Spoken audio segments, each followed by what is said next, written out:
Here's every idea that Mojang should add to Minecraft. From textures to new features, we've got it all. Starting with, maybe this is just me, but when I get into the groove mining blocks with a Haste 2 pickaxe, I can often lose myself in the flow, only to realize 1 second too late that my pickaxe broke. So for those like me, maybe having an indicator of the tool's durability in the sprite could be nice. That way you don't have to be laser focused in on the hotbar just to stay in the know. Ever since Chase the Skies, our rainstorms have looked a lot different in Minecraft. So why don't our other weather effects get the same treatment? And I think the idea of adding different particle effects to the fog storms that we see inside each biome would look really neat. Like, what about a green haze inside of our lush caves? Or sandstorms that you can find out in the desert and the Badlands? And my personal favorite is adding in soul storms that happen during the soul sand valleys. We're already kicking up enough of these spirits with our soul speed boots. It'd be cool to see a few of them floating around. Back when horses were added in 1.6 for Minecraft, it seemed like a huge deal. And granted, back then, it was. And ever since 1.9, it really hasn't been. Since with the addition of elytras, why would you ever use a horse to get around? But with this example, we're gonna make the horses more useful by using them to pull around these carts. And now we'd have the option to use a plow to till a bunch of soil into farmland, or create a huge path behind us as well. Or with the animal cart, we could bring along different mobs with us, giving us a way of using boats on land without actually using boats on land, because that's pitiful. And finally, the most useful of which would probably be the supply cart, giving us a double chest worth of storage, all the while not sacrificing the speed that we would get from going from a horse to a donkey. There's even an extra seat for your friends to ride along. How perfect is that? Up until now, using glass panes for a diagonal has been completely pointless. The only way it looked good is if you use the full blocks. But now we get to use the cheaper glass panes and not have to sacrifice any of the look. And while they also have mods that add this to walls and fences, I personally think the glass panes are the most interesting option. The diagonal fences just hurt my head.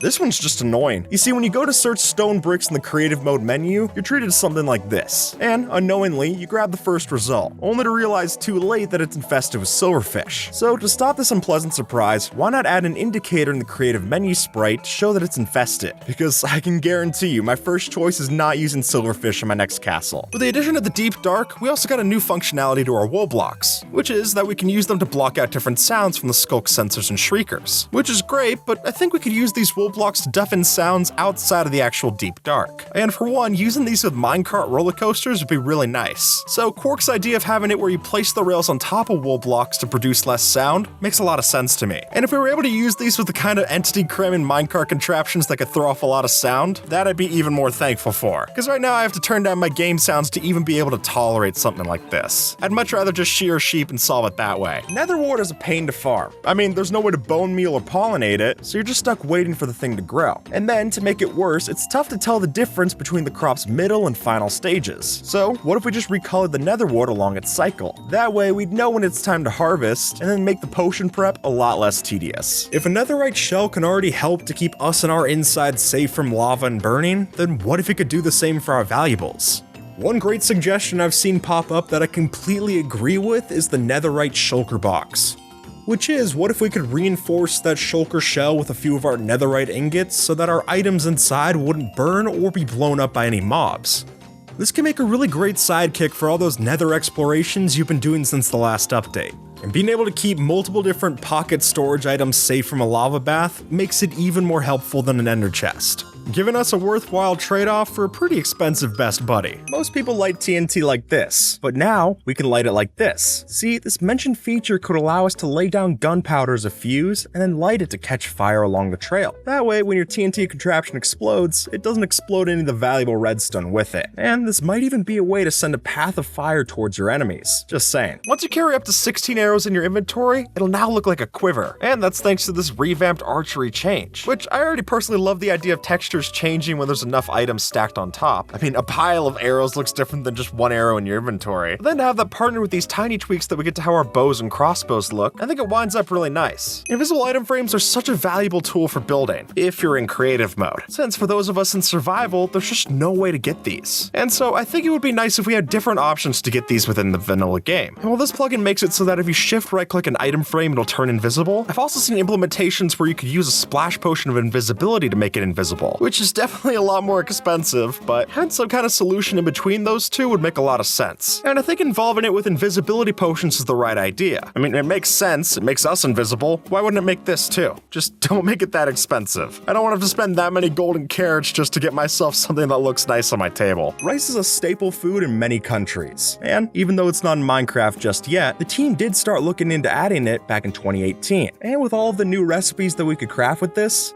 could be a new way to make our standard foods feel even more hunger. And now it's probably just a case of waiting until Mojang finds the right update to tuck this feature into. As we've gone through before, Minecraft has its fair share of ripoffs and unfair recipes, but the one that particularly irks me has to be when you smelt full gold or iron armor only to get one measly nugget in return. Now, I'm not saying that a full return is necessary, since not all of this metal would melt down that flawlessly, but this kind of reduction seems extreme. So, as Simply Sark mentioned, maybe reworking it so that these smelted down based on durability would be a worthy fix. And anything would be better than going from 72 nuggets down to 1. Automation has been a staple in crop farming for a long time, but while villager-powered farms are a huge benefit, they're not all powerful. Namely, villagers aren't that interested in every crop, meaning you're out of luck for your nether wart and chorus fruit endeavors. If that's the case, then I think it might be worth subbing in our old pal, the dispenser. When you give this block the proper conditions, then you could have it automatically plant crops. That way, we could bring every crop into the industrial age, not just the villagers' favorites. We got biome sniffers. Look, it's jungle-themed sniffer. Look at that! I love it. Oh, iced out down to its bones. That's awesome. Cherry biome, cherry sniffer. Yeah, that's perfect. Look at that. It looks like a Mario enemy. He's a little bit of a hermit. Oh yeah, I gotta change my vote. This one's even cooler than the cherry biome one. I mean, it fits my color scheme a lot better. That also helps. We got the blue one up here. This is so much neater. Compasses are a nice idea, but they've never been nice in execution. Now, don't get me wrong, they do serve a purpose in the overworld, but I think the Quark mod's idea of making these work in every different dimension would be really nice. Now, obviously, we can't have a bed to trace back to in the Nether, so now the compass, instead of freaking out, would actually just trace us back to the portal that we entered from, provided that you had it on you when you came through. And just the same, in the end, it would point you to the overworld portal. And while you could use lodestones to make this happen actually in vanilla, that just gets so exhausting to do, and expensive. So I think to actually have this be a useful feature, it'd be worth buffing it up in this way to actually get it into our hotbars. Look at this. We got a 3D version of the mace, which looks so much cooler. It looks a little bit, it's like I got the biggest microphone in the world. I like keeping the heavy core on it too. That's very nice. This is why we have the roof.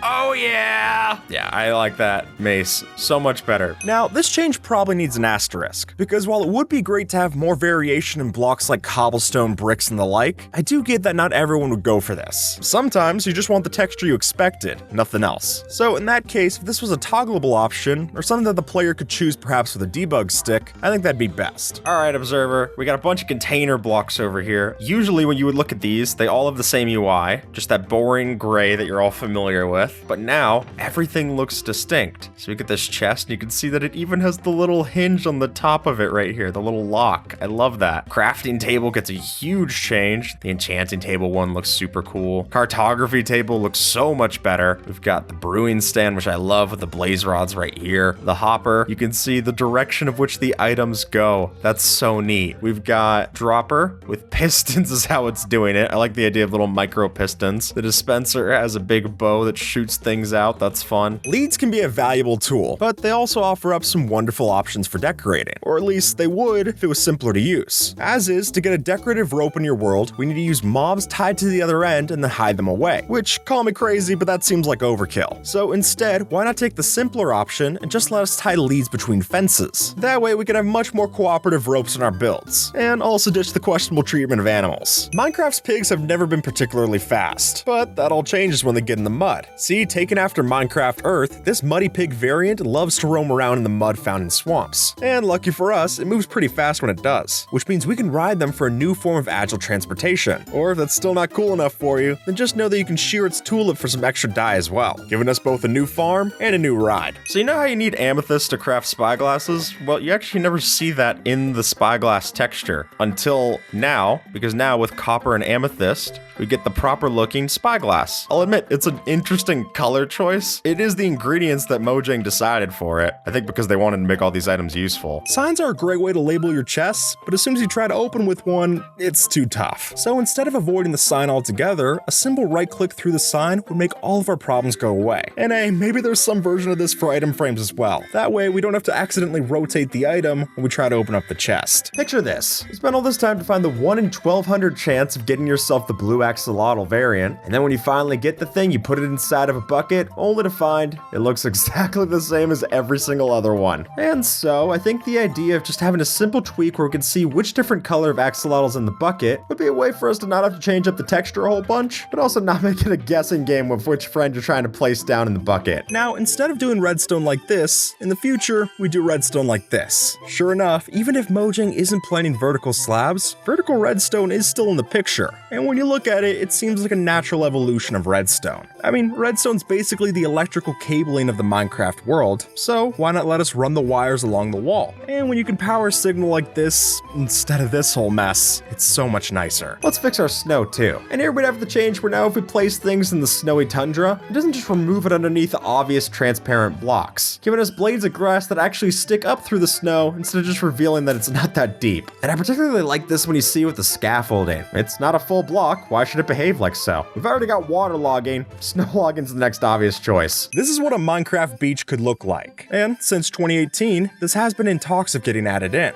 And if it is, it could look something like this, or even take inspiration from the huts you see down in Bora Bora, or even Pokemon's Pacific Log Town. And any of those options look a lot better than a village spawning awkwardly like this. So if Mojang is still considering this, I hope that they look toward fan creations like this for inspiration. Minecraft doesn't have a lot of 3D textures. Instead, they often just make their textures 3D, with this weird cross shape that they'll lay out. And while that's all fine and good for performance, I think if they were really looking to change things up, then following up through the steps of Ninth World's Crops 3D pack would be really cool. Adding in the different variations of crops in different 3D space. I mean, I'm not someone who goes for beetroots a lot, but when they look like this, I'm at least gonna give them a shot. And if I really had to pick, I think I would say that the carrot models are my favorite. But that's also tough to choose because each of our saplings look different here as well. And if they don't do it with all the crops overall, I think at the very least seeing something like this for the sweet berry bushes would be a nice touch. Because the way they look here, I can at least understand why I'm getting poked and prodded when I'm moving slowly through them. The original texture just wasn't cutting it for me. What's really a pain in the head though is trying to look for what painting icon is which. Just from these sprites alone, which one do you think is the picture of the skull on fire? Normally, there's no way to tell, but now we have unique icons for each one of our paintings, which not only makes it a lot easier to figure out which is which, but more importantly, it gives us all these new textures to play around with in item frames. And to me, that seems like such a no-brainer to add. I really hope we see something like this come into the future. But considering we got new paintings without changing any of this, I wouldn't hold my breath. AFK players are a dime a dozen on a Minecraft server, but unless you're nearby, it's not always easy to tell who's missing in action. So a simple yet elegant solution could be to add some form of indicator to let you know when someone isn't at their keyboard. In vanilla tweaks, that's as simple as showing their name grayed out on the tab function. That way, it's not going to be intrusive to the other players. And then, once you get back, you can just move around a bit and the name will change right there, simple as that. With all the texture updates that Minecraft's received over the years, there's been shockingly little attention given to our chests. But adding in a tweak like this could be all that they need, since now we not only give the chest a more modern texture, but we also add in more detail when you open it up. It's not just a black box, there's actually empty space in there. And I think that looks a lot better personally. And especially look at this detail with the ender chest. Here it's a portal inside, and I think that's adorable. While this example looks great with the nether portal, I could also see this working out with the end portal texture as well. I mean, it'd be a fun bit of lore to add either way. A lot better than just some random ring in the middle of the open chest. I've never understood why the clerics need so much rotten flesh, considering that for us, it's completely useless. I mean, maybe it's a snack if you're really desperate, but even then, not the best. So that's probably why so many different data pack solutions have tried to make it so that rotten flesh can be tanned to then get yourself leather. Just put it in a furnace, smelt it up, and there you go. Got something a lot more useful. And hey, they need to go sell it to the leatherworker villager instead of the cleric. At least then you're diversifying your portfolio. When you're trying to kill a baby zombie, every piece of grass that you find turns out to be an inconvenience. So instead of missing your sword swipe when you try to kill the ankle biters, what if we could swing through grass to kill these baddies? And then, if you actually do want to break the grass, just use any other item than a sword. Behind closed doors, Mojang has talked about adding a jellyfish mob to the game. And how do we know this? Well, they said it themselves. See, in the comments on this this post, one of Mojang's registered staff mentioned a conversation that the team had had about adding a jellyfish to the game, even referencing the fact that they showed off the concept pictures that the user had included. So it's definitely on their radar. And if you ask me, this sounds like what the glow squid should have been in the first place. We still don't have snowy leaves on Java Edition, because even though snow gradually makes the leaves turn white on Bedrock, and Mojang's been adding more and more parity between the two versions, there's still no way for our leaves to turn white on Java, which means that our Christmas trees are gonna look a lot less Christmassy. I guess it's a good thing the chest turned into present, because this has never been a gift. If you're looking for rainbows, check out your life bar. Since now if you go over the original 10 hearts that we start with, you'll notice that our life bar actually changes to different colors. And I think this is such a cool idea. Not only does it build off of the yellow absorption hearts that we're familiar with, but it also keeps you from crowding up your screen when you start to get overpowered. It's not exactly fun to have 20 rows of hearts and be able to see 20 rows less. The Enderman is the only mob that can spawn in every one of the 3 dimensions, but they always look the same, and this pack solves that, since now not only do Endermen have a new cool design associated with them, but they'll also look differently depending on where they spawn. So if you see one in a warped forest, it'll be bluish in color, but find one out in the rest of the Nether, and it'll be red. And I think that gives a really cool look,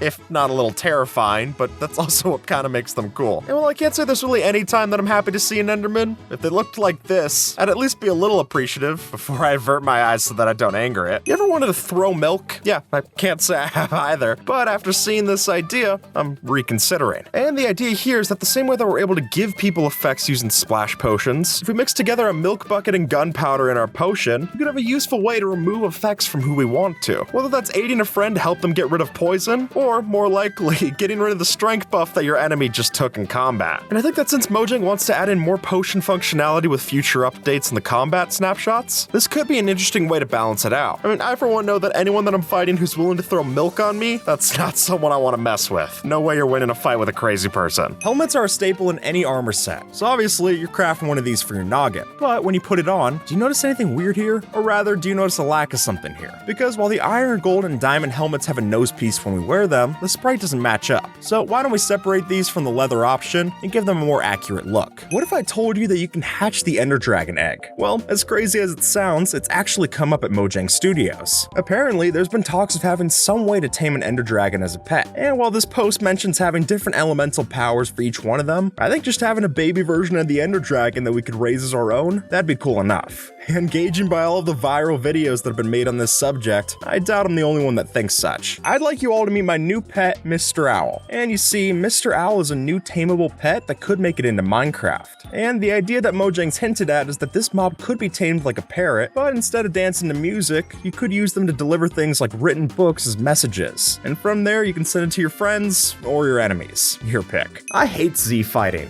and you might not know it, but you probably do too. Since Z-fighting is the idea that if you place something like an item frame and a pressure plate in the same area, then when textures overlap, it causes this flickering glitch to happen. And this happens a lot inside of Minecraft's code. But with just a couple of simple fixes that this pack lays out, we can solve a lot of those without making the game look any different. And just like that, we can make our item frames and pressure plates actually usable as a build hack. What if instead of Minecraft just having different fence types, it had different types of fences? And what I mean by that is taking after what you and Howell did here and giving each of the different wood types of fences their own distinct design. I mean, the same already happens for our doors and trapdoors, so it would at least make some logical sense to happen like this. And while these already look great as a replacement, I think having these as an addition to our regular fences could be even better. I mean, after all, builders are always looking for new textures and types to build with, so why would you take one away when you could add one and be the hero to both camps? Experience bottles are confusing. Not only have they never been particularly useful, but they're also random. And so I think to make these more applicable, we could help out with both. For one, it would be nice if we had some way to store our experience into the bottles ourselves. That way it's not a rare find, but a way for us to actually store our experience, instead of using sculk blocks. And then having these give the same amount of experience every time that you break them. With this, the default being set to 10, which I think seems fair. And that way we can make sure that a lot of players get to see these in their actual world, instead of on like a Hunger Games server, since that's about my only exposure to them right now. Using the creaking hearts, if we summon them with different wood, you'll notice that every one of these has its own wood texture that goes onto the creaking. Look how cool this is. You got the oak creaking, the cherry one with the heart on it. I love that. The birch one looks disgusting, as birch should be. It looks like a mummy. Clearly, Minecraft has plenty of armor types to choose from, but while that's obvious in the inventory screen, in-game, not so much. So how about adding the ability to see which armor piece fills in which armor slot in the GUI? So if you're wearing a mix of diamond, leggings, and leather, you can see as much. And while it's not the most practical, it's a fun detail, and that works for me. For those of you who have spent the time leveling up a cartographer villager, I'm sure you're well and familiar with one of these. And while these explorer maps are pretty cool, especially if you're trying to find that woodland mansion or ocean monument, as soon as you track those down, they're not as helpful. So to help out these villager stocks, what if they also sold maps that led you to rare biomes?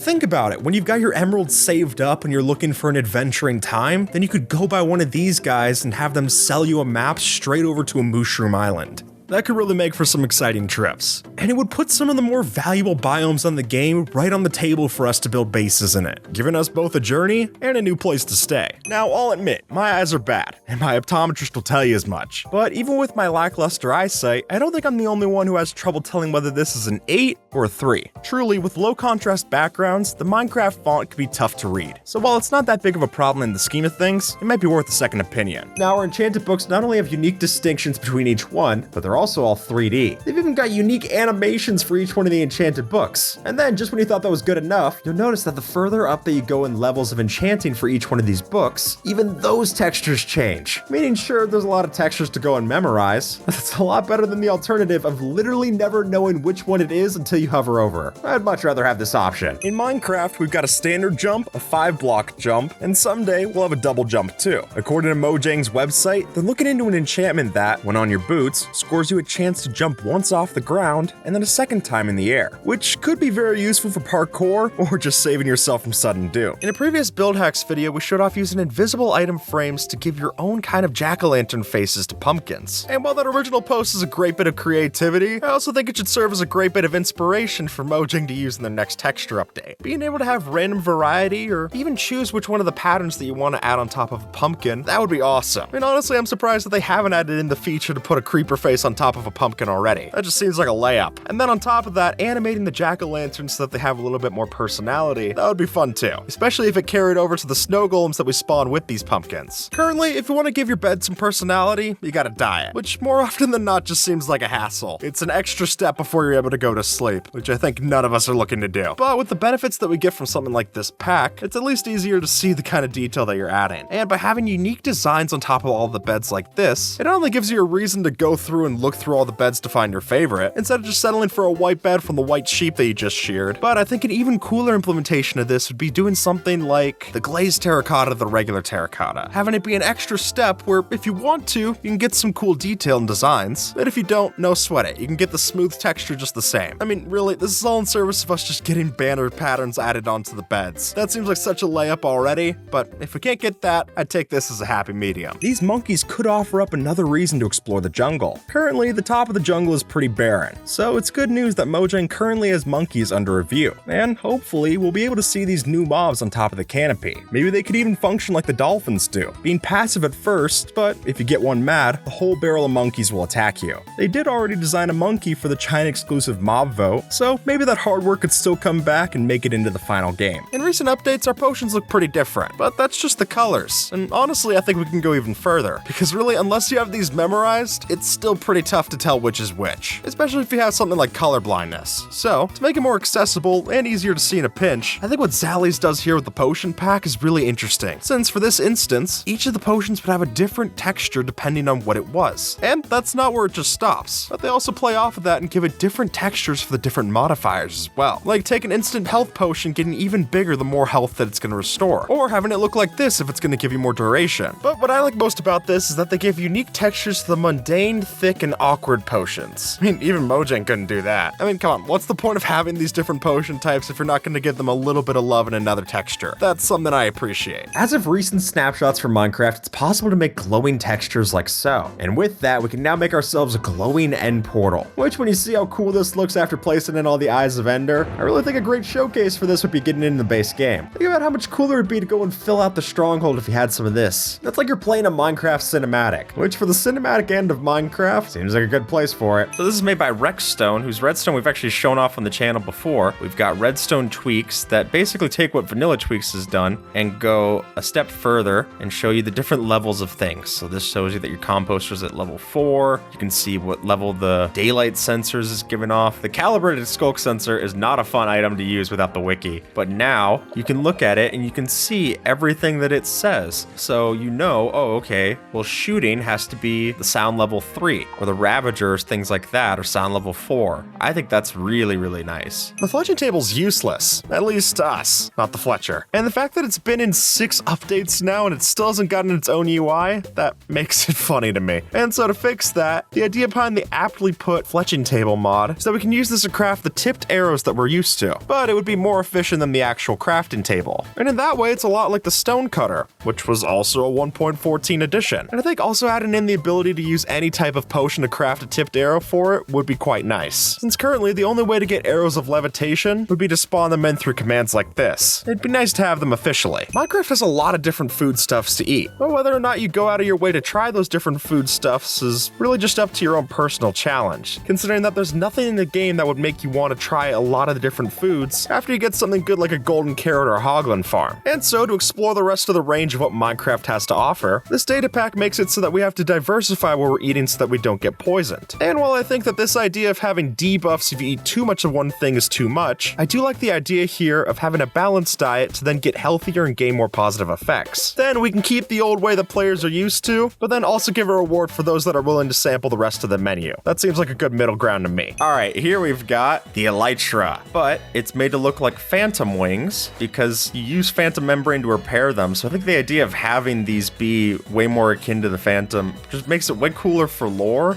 and they look really nice. Note blocks can open up a lot of creativity, but if you're not a musical maestro, then it could be tough to grasp. And I know I definitely fumble setting up the notes right. So to ease the load of memorizing both the instruments and the notes, why not just add some way to see the pitch on side the block? That way, recreating your favorite tunes gets all the easier. And I think that sounds great. As you probably know, Minecraft's textures are 16 by 16 by default. And while that works, it does pose a problem for something like this. You see, the way that it is, the command block panel is doomed to be off-center. And while we could fix this with 32 by 32 texture, it may make more sense to redesign the panel like so. That way, we have 3 pixels on each side, and our minds can be put at ease. Did you know that in real life, oak trees don't grow apples? Yeah, apparently the tree that does is called, coincidentally, an apple tree. Hard to miss that one. And that's not the only tree issue that we have inside of the game. And I think the idea here of changing in the different saplings to be the corresponding seed for the different trees is a really fun idea. For one, it makes more sense when they're falling from the leaves that you're breaking, but 2, it gives us the best of both worlds. We get a unique item texture to play around with in item frames, and when you place it down, you still get that iconic sapling for things like flower pots, which when you get the intersection of both of things working together, that's an idea that I'm going to sign off on. Sometimes, Steve and Alex have a weird way of holding their items. Now, I'm not trying to judge, but it just feels off to hold the item like this instead of this. And since third-party packs have already found a way to fix the floating item fiasco, it might be worth getting this into the game, because as much as I'd love to have telekinesis, it's a lot less cool when it's just for holding sprouts midair. As I'm adding in different things, like I add in the Vex armor trim, the Wild armor trim, any of these trims, the Silence one, you notice all of the textures are exactly the same. But with the help of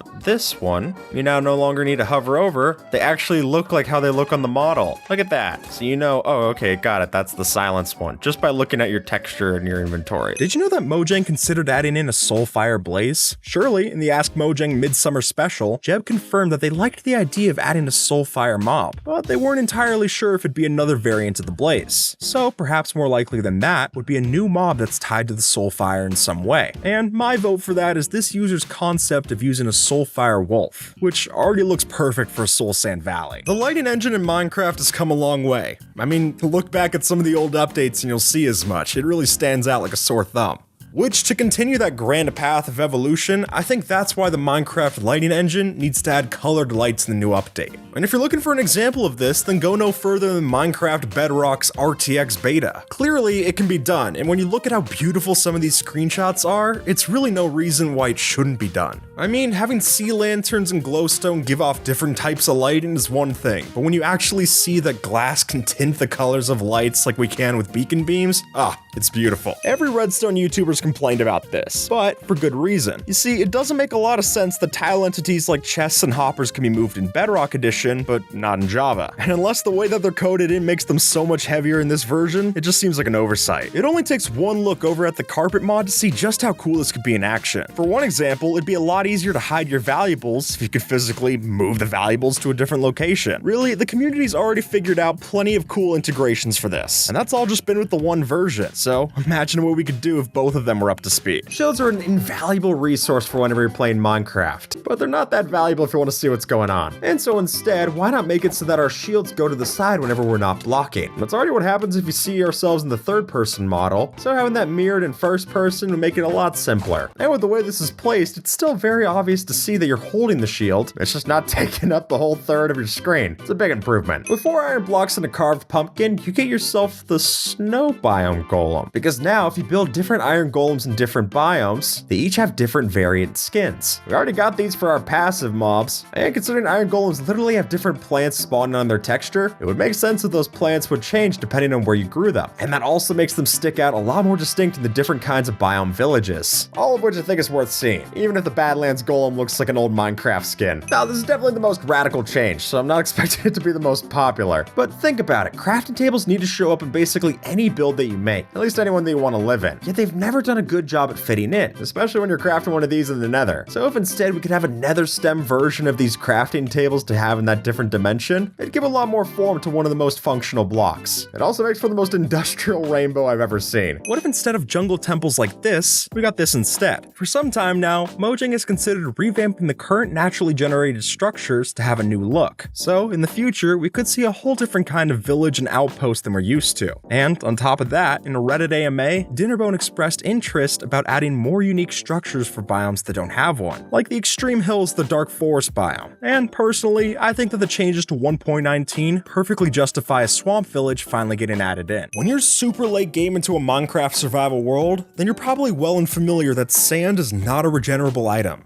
At least not through regular means. There are sand dupers, but we're really not trying to have sand duplication be any kind of intended feature in the game. So for that sake, I think it's prime time to add in some renewable form of sand generation into the game. For this, we could take the skyblock route where husks actually drop the sand, which is a pretty good suggestion considering that it would give more value to that mob. But also, my favorite and perhaps the way wackier solution is to drop anvils on top of cobble and smash those rocks down into sand. And being able to farm this item without exploiting a game-breaking glitch, that's priceless to me. Alright, I didn't notice this, but you can see right here, the redstone texturing never lines up. It never fully connects. So, with the help of vanilla tweaks, and now finally, thank God the game's playable again, you can see the texture actually lines up in the wiring. Now it just makes so much more sense that it connects. You're gonna notice this barrel feels a lot more alive now, because things like mobs will start to blink. The bucket of tadpole actually swims around the bucket. I love that. The water bucket sloshes around, which is fun. Fire charge is animated. This one feels surprising that it's not in the base game. That fits really well. Torches and campfires are definitely the most noticeable. The totem of Undyne's a little unsettling with the way that it blinks.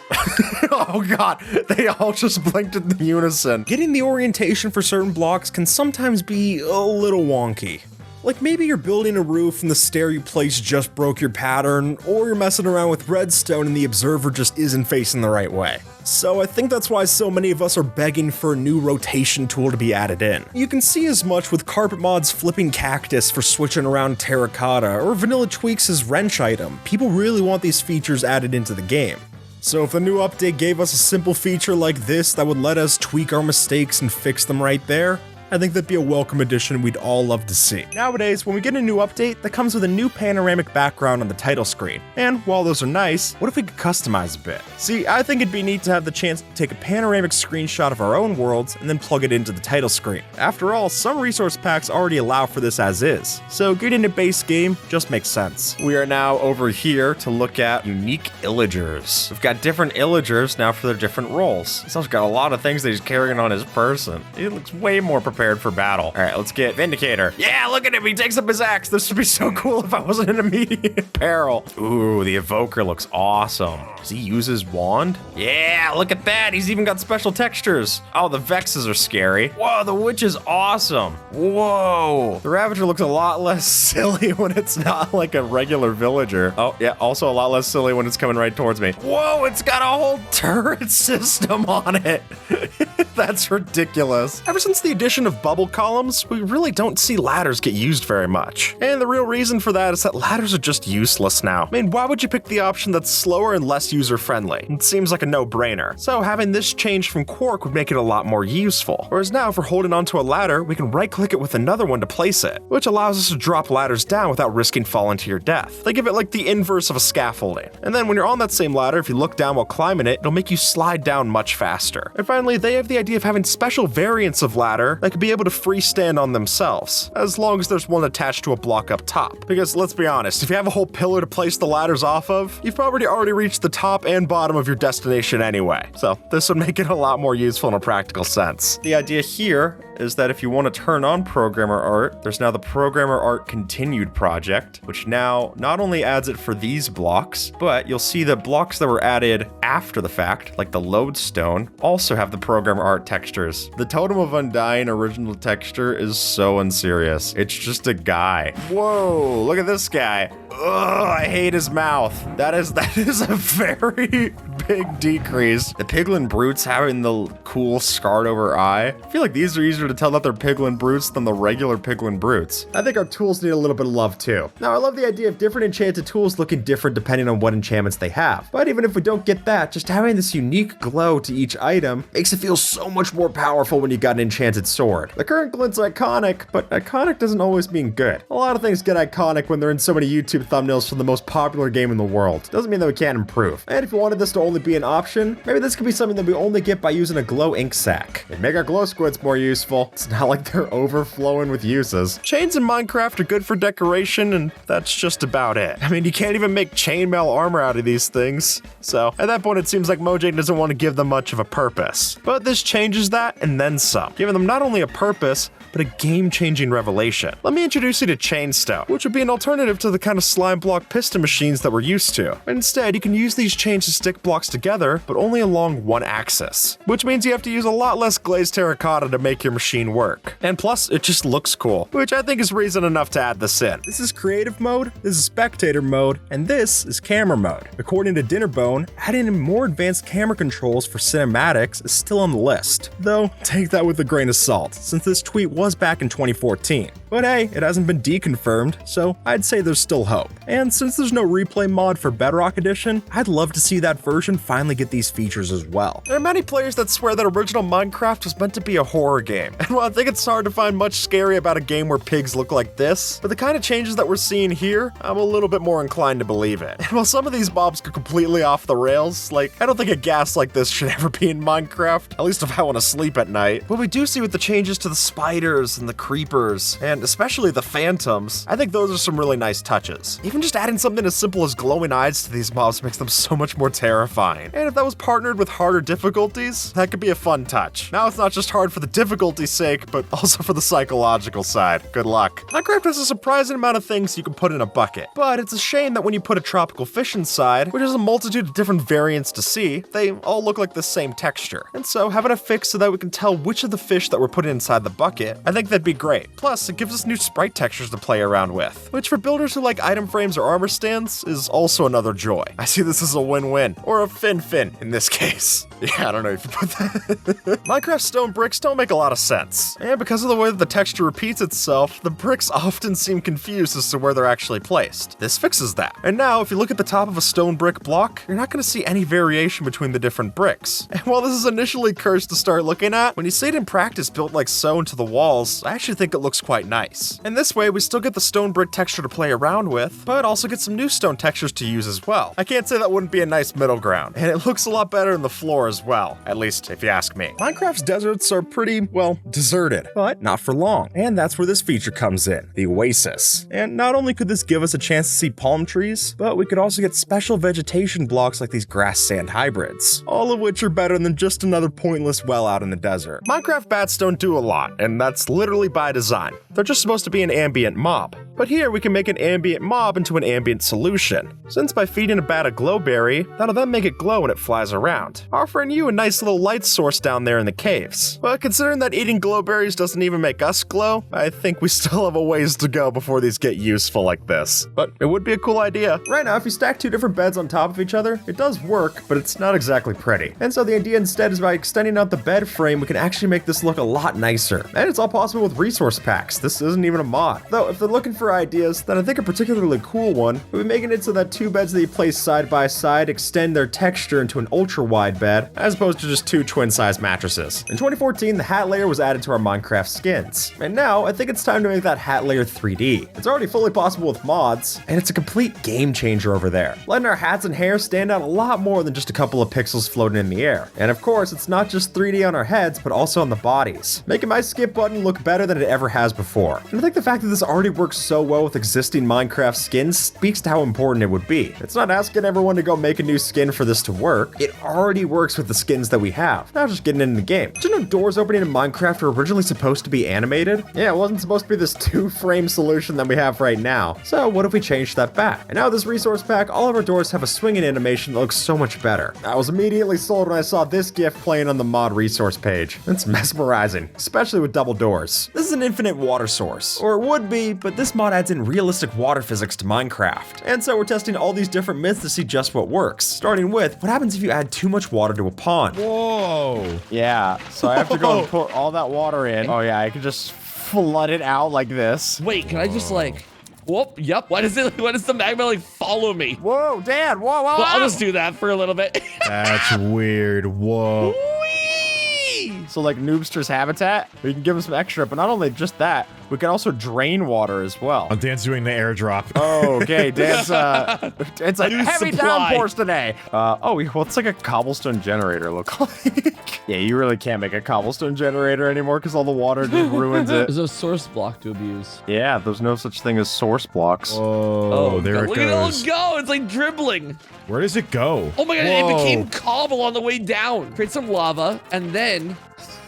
Whoa. This is modern art. This would sell for $7 million. Can I pop this? I can. Wait, there's actually water in our water tower? Well, there was. I do love just letting it all flow out. This begs the question, what if we were to go to an ocean and just like make a thing down through bedrock? Can we drain an ocean? Whoa, okay, I fell into bedrock. I'm gonna tick sprint. Yep, there's the water coming in. Oh my gosh, I'm actually draining the ocean. I'm gonna punch another hole or two in the bottom of this all. Dan, look at like the kelp over here, just going.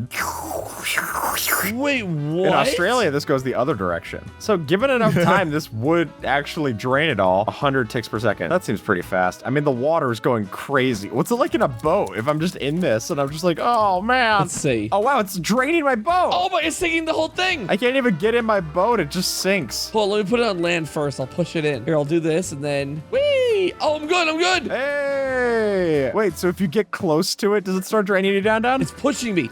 Oh my God, it's like pulling me in. Wait, the current actually gets you over here? I don't know. There's a current. Look at the seaweed. Yeah, I'm being pulled in. Whoa! Look at the boat. Look at the boat. It's filling up the hole. Oh my gosh. Wow, this is just literally us being What? shocked by fluid dynamics. Well, what if hold on, let me take a wand, and Dan, let's make like a bigger hole for it to fall in, right? There we go. Oh my gosh, look at this. Oh my Look up. God, here it comes. Look at this. Whoa! Nature's demise. Dude, look at the dolphins getting sucked in. Oh my God, everything is dying. Squid's only trying to get away. Look at this, Jay. What is going on? Oh my god! Oh my god! What is happening? They're all being flushed. What if I make it bigger? There we go. Oh my god! Oh, here we go. Here we go. There they go. Dude, the water level has lowered by, I think, 2 blocks now. Man, water is dense. No way. It's Oh going. my gosh, looking at this is a little eerie. Look at all like the patterns of water flowing down. Oh my gosh, ride down it in the boat. There he goes. Whee! Oh Yeah, my God. That's just awesome. Uh-oh. While you're doing this, I'm gonna go drain the Nether. Oh my gosh, yes. We're gonna see how long it takes to crash the server. So sure enough, lava has the same dynamics over here too. So I just open up one of these lava lakes and it just pours out. Wait, if you like open up the basalt deltas, you can just... Wait, there's water over here. Did you bring this water over? No, maybe a crying ghast did. Oh, did water come through our portal? Oh, it's an entity. Yeah. Oh, I can see it draining. I can see like bits of it going down. Oh, yeah, God, it it's does kind so of cool. bubble. There's a big like lava fountain here. So what if I just like free it? Well, I guess I can get rid of it easy. How do waterfalls even work? Well, you place water pie and then water falls. Does a waterfall eventually run out? What if I set a bunch of like lava and drop it in? I just pour a here bunch it of lava comes. into the place. Whoa! Oh, look at it, like Sploosh. it's like dispersing. Do it again. Do that again. Okay, deal. And then one more time. Wow. That Wow. is divine. Oh, it all like conjoins. Like this is like, oh my God, all the water. Oh, that was cool. That was Dude, it's oddly just satisfying. mounding up. Look at this. Whoa, what? Team Aqua, Team Magma. I fight you, you fight me. Together we are family. We're a happy family. It's cool. It's like actual combat. Yeah, this is Yeah, like a Splatoon really. turf war. Wow, you could just ruin civilization. I mean, this is hard to call civilization. You know what? That is a good point. Let's go flood a village. We could drop a pot of water from this top mountain onto it. Oh my god, here it comes. Run, guys, just like Yes. Pompeii. Oh my God. Oh god. Oh, we definitely could do Pompeii. I can hear it coming. Oh no, Get inside. inside. Hurry. Guys, Look the at great this. flood is coming. Oh god, I can see it coming down the mountain. They look so casual. Yeah, right? It's like Titanic. It's just spilling in. Ah, marvelous. It'll just take a while is all. Spaloosh. Woo! Dan, you gotta try this.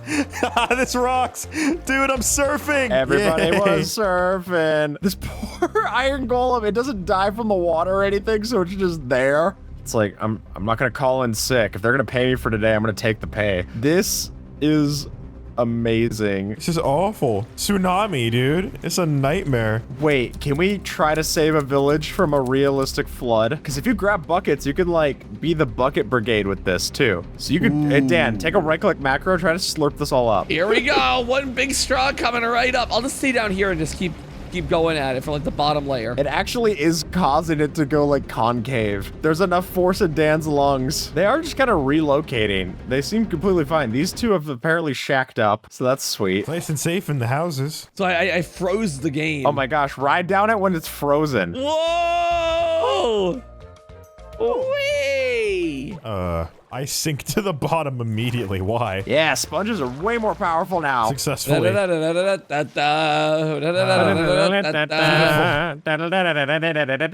Yeah, this village is never gonna recover. You guys want to go send a bunch of lava wave on a woodland mansion? Yes, absolutely. Yeah. You just like one giant blob just coating it. That'll do. Watch out, guys. There's something scary going on out there. This is like a movie. I feel like I'm in a movie. Oh my gosh, look at this. The view looks incredible from inside the house. Yeah, I gotta go Whoa. break inside of this house. Whatever is on the Dan. outside is not better than what's on the inside. Oh, here it comes. The sun impacting. Oh. The Majora's Mask moon. Did you order the sun? Oh, it's dripping through the ceiling. Oh no. No. Oh my god. This is horrifying. This is is terrifying, awesome. dude. Some of the house is on fire. Oh, it's letting itself in. Oh no. Scamp, we have Okay. a problem. Find a way Oh, or we need to make go- a way, I guess. That's nice. Hey, we did this. We did We this. did that. Who would have thought? We deserve it. Yeah, you're gonna want to hire my boss as another general contractor. I'm just gonna be honest with you there. This is actually kind of nice now. Isn't it peaceful and beautiful? Dude, this feels warm. You know what I mean? Just a real cozy house. I don't like being in this predicament with a nether portal cape. That really seems a little incriminating, don't it? What if I drop a sphere of water onto this now? Oh, I'm so thirsty. Oh my Water supply. Whoa! We're gonna put the fire out. I mean, a little late to put the fire out, but you know. Wow. All right, what other structures can we ruin? Do you guys have anyone you hate? How about the observatory? Why don't we destroy it? You want to ruin my observatory just like that? Before we do that, you gotta see my toilet. What? Wait, you did build... This is impressive how quick you made this. Well, I mean, I'm just that good. Did you use World Edit? Yeah. Okay, yeah. That makes sense. Hey guys, welcome to the observatory. Wow, this looks really cool. It's not a... we've spent a lot on this guy. So this is the this is the observation deck. Okay, I think what we could do is we could fill Observer's big noggin with lava and water and then run away from it. We'll do water.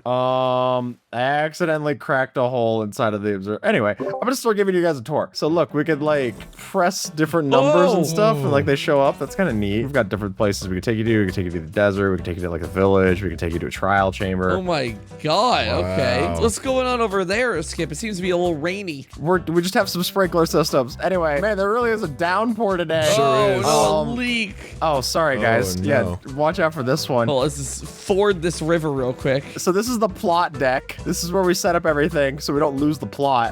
It looks like someone might have sprung a valve. Oh, okay. Well, it's gonna be a safe fall. It's hit a little early. This is just the exit. Gotta hurry. This is all work in progress, as you can probably tell by the burst valve. This is like the viewing angle. Oh, nice. It's just like the actual apocalypse. We could go down here. Oh, look. We got the pool installed. Oh, we have to swim to the next spot. This definitely is not normally underwater, right? I don't know what you're talking about. And then look, you just follow this path, and we're right down here to the mod showcase area. Oh my god, the waters. Whoa! Right into the Noobster pond. Yeah, see, Noobster's very happy about this change. Oh my god, look at the observer. It's crying. It's crying. Oh no, it's crying and sweating. That was very effective. I didn't change the tick rate or impressive. anything. It just did this. Oh, I get why awesome. he's sweating. As I look up at his big Why is brain, that? he is, in fact, he had a big explosion in his head. Wait, what if we take TNT and we explode holes in this waterlogged base? Oh my god. Oh god, he's just barfing all over the world. Look out, dandelions. There we go. There's the solution. That's a little chuggier. Yeah, well, it's lava, so it's just gonna take its time. Then I can undo and just really confuse it. We show off cute things over there, like what's the best resource pack, and then we do this in the mod showcase videos. Oh, look, I can start draining it all. Yeah, I filled this up with air, so it's all draining out of the Noobster overflow. Observer doesn't look very good from this angle. No, it looks like he's getting a beard. Well, the king of the water, Noobster, survives. Hey, dude, Noobster friggin' loves this. I think it's his fault. It is. He did this so he could have a better place to live. The water bill is going to be really expensive for this video, so Skip, I hope you have that in the budget. Wow, Noobster even lost his pond. After all that setup, he's just back to normal. It is really fun to just watch it, like, do like an ant farm test like this, like 2D. It's so satisfying. It is filling up. Wow. Ever wonder what happens when you combine a chicken and lava? Let's build like a tower of lava. All right, so I've frozen the game. So what I can do now is uncork this, grab some lava, and then... There we go. There we go. How's this? That might be enough. 3, 2, 1, go! The axolotls. Oh, they're trying to run away. They're trying to run away. Axolotls run! No! I would move a lot faster if I was you guys. No! This lava's kind of going everywhere. Well, the lava is definitely spilling down. This is so satisfying. Oh, it's gonna fill up on him. No! He has a chance to live. Well, no, he doesn't. Nope. That was no, quick. he does not. Well, look at the underside of lava. I don't know if anyone's ever seen this before. This is kind of like newfound territory. Well, if you put lava on glass, it looks like this. And also, it's the same at the top as it is the bottom. So. What else do we want to take a look at. Yeah, there we go. That should do it. These are 26 of the biggest fears you can find in Minecraft. And unfortunately, one of them just got a lot more real with the introduction of the new mob, the Creaking. Now, I didn't realize how scary this guy is until we started playing around in that map that Observer made. So obviously, not that scary in a well-lit environment like this, but just turning off my brightness and seeing how dark it gets in here, eerie. Oh, I didn't realize that it only stops walking when you're close to it. Yeah, even, oh, don't lock me in here with it. Oh, it's so fast too. Yeah, looking at it just from the back, it really does blend in. If I were to just escape our place and try to go get a coffee, this isn't making it any easier. Thank you, Observer. Ow. Yeah, what's it like if you give it speed? Oh, you give one of these things speed and you've got just, oh my gosh. Yeah, weeping angels could never. In fairness, when I have to run, I'm weeping too, so that makes sense. Ow! An old classic, creepers. Oh, look at that. So what we have here is a creeper drop scare. Yep, that'll do it. And now I'm gone. Yeah, so having a trapped chest that's activating this command block underneath, you open this up and you're already dead. By the time that you even can think about being scared, you have to think about where you're respawning. So Observer told me this, but when a creeper is intentionally dive bombing you from the sky, its fuse will be intentionally shorter. So that's why ravines are so scary and deadly. It's not just that they can drop in on you, it's that when they drop in on you, they're actually going to explode faster too. Yeah, look at that. It didn't even get all the way through its before it exploded. I guess we'll just leave that there as kind of a Chekhov's gun situation. But what we've got here is invisible spiders. Sure enough, on harder difficulties, spiders can spawn with random potion effects, one of those being that it just ends up being invisible. And now all I can see here is just spider eyes. The potion effect doesn't go away anytime soon either. So yeah, just having to go and fight this guy. Okay, now we're getting on edge. Oh, yeah, that's one of those red pixels that defected. It left me, so I needed it back. Now, that sounds like a zombie, but it's actually the sounds that we're getting from parrots. See, what'll happen is that parrots can actually imitate monster sounds, which could sometimes let you know that monsters are nearby. But if you're not seeing monsters and you're just hearing that your Tweety Bird Hurtbox is making all these sounds, horrifying. Thanks. The deep dark. Now, obviously, not that scary with Fulbright, but when you're in darkness and there's immediately a warden spawning, it gets a little bit more intimidating. That took no time at all. Oh, it's sniffing me out. It's sniffing me out, Observer. This isn't gonna go well.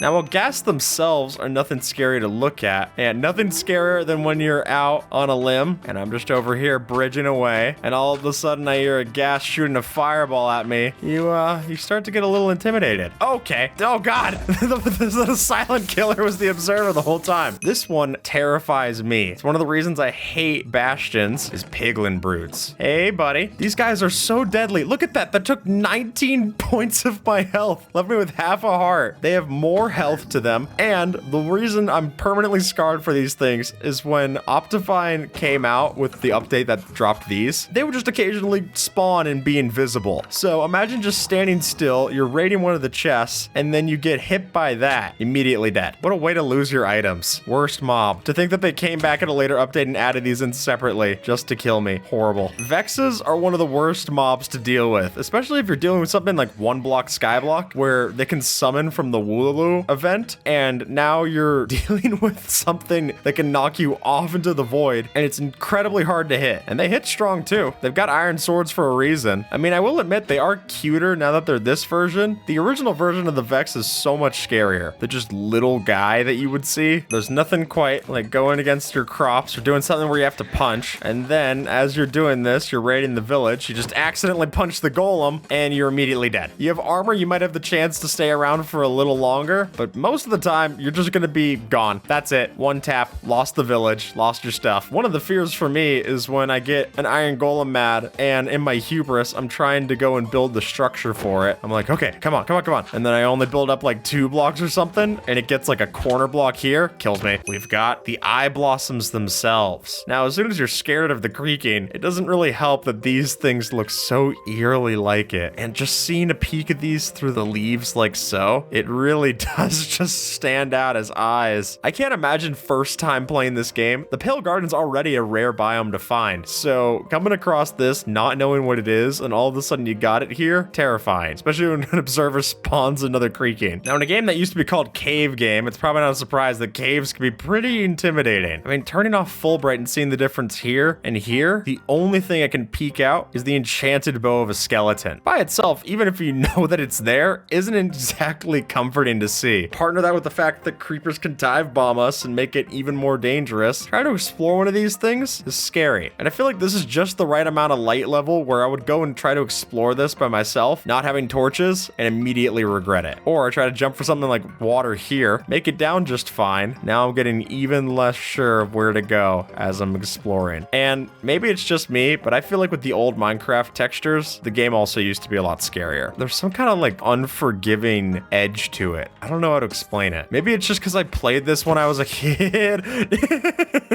And I remember being more afraid of the game back then anyway. Oh my God! One of the reasons why caves are so scary is because for some reason they decided that the thing that caves need is cave ambiance. Oh my gosh, I never realized how black and soulless your eyes are, observer. Literally, a texture I've seen so many times before is all of a sudden so much creepier now. Oh, that's because I'm using programmer art. Programmer art, you just have these dark beady eyes. Add that to the list. I didn't know that was a thing. Old observer texture. Huh, that's so much scarier. What we've got here is a fear of heights and having to face the reality if you don't know how to get down make this pretty scary, especially if you spawn at the top of something like a shattered savanna where you're all the way up at 200 blocks into the sky and you have to find your way down. Yeah, sure, man. I trust you. I don't know how to get out. I guess this is its own fear. I don't know how to, I'm stuck.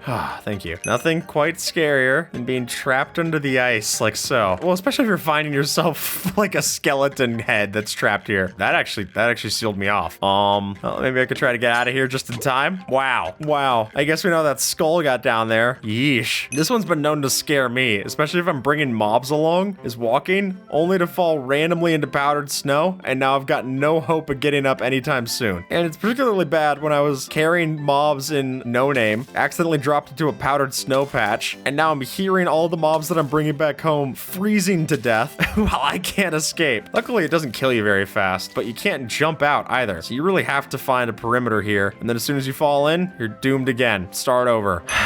Yeah, I guess it all comes to this. Escaping lava gets immediately scary to do. And having fallen into lava and having to think on your feet, especially if you're recording it and you know that anyone could go frame by frame and point out that you had water or a fire resistance potion or something else to save yourself. If you're like me and you can't think that fast, you're gonna burn in all the lava, lose all your stuff, and have episode 4 of July series. Hey, observer. Oh, hey. We go here and oh no. Wow, I actually was pretty safe there. A cave collapse when you're not expecting it, all that gravel falling in, could be a great trap for your friends. Great way to terrorize them and make them know that you should never dig straight up. It's just as important of a rule as you should never dig straight down. I remember how much this one scared me when I first did it. I take my Eye of Ender here, make ourselves the end portal, and having to go over and fight the Ender Dragon for the first time. If you don't know what to expect, even if you do, if you want to beat this without having to die, then this could be a really intimidating fight. I remember the first time I ever saw the Ender Dragon get beat was watching Captain Sparkles beat the Ender Dragon in his early series. You know, full diamond armor, every block imaginable, and I think he even started,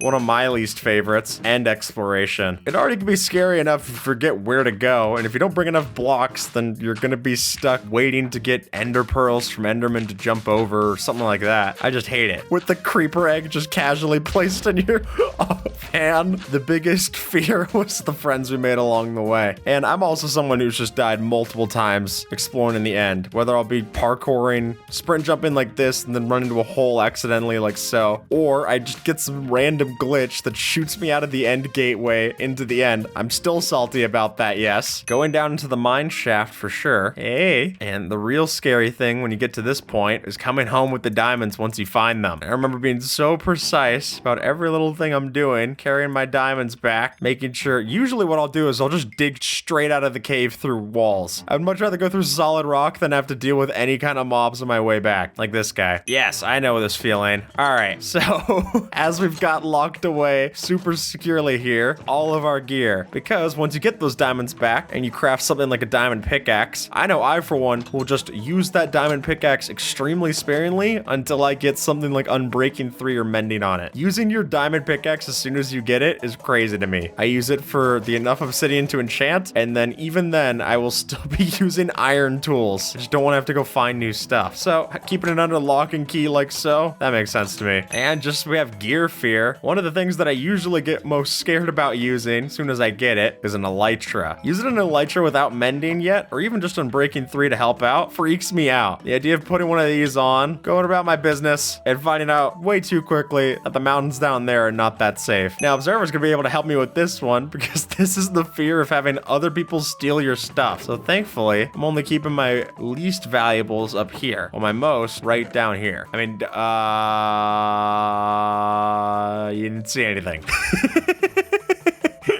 Now here is the fear of almost completing the Wither statue when you're not ready. And I know that I've done this to Observer before, of just going around placing most of it inside of a base that we care about, and then doing something like a string or whatever underneath that you don't actually summon it. Pretty good. The sign of the devil. And another way to trigger this fear in your friends is that you could go, after you've done this for a while, if you summon the Wither in any dimension, it plays the sound to all players worldwide. You could scare them even if you go place it in somewhere safe, like underneath the end portal. Observer, are you familiar with this structure? All right, so what we've got here is a structure to summon our friend, not Steve, it's supposed to be Herobrine. Oh, well, he's not in the game for real, so it's not actually that scary. For a while, people would be afraid of the idea of, I don't know why he has a cat costume now.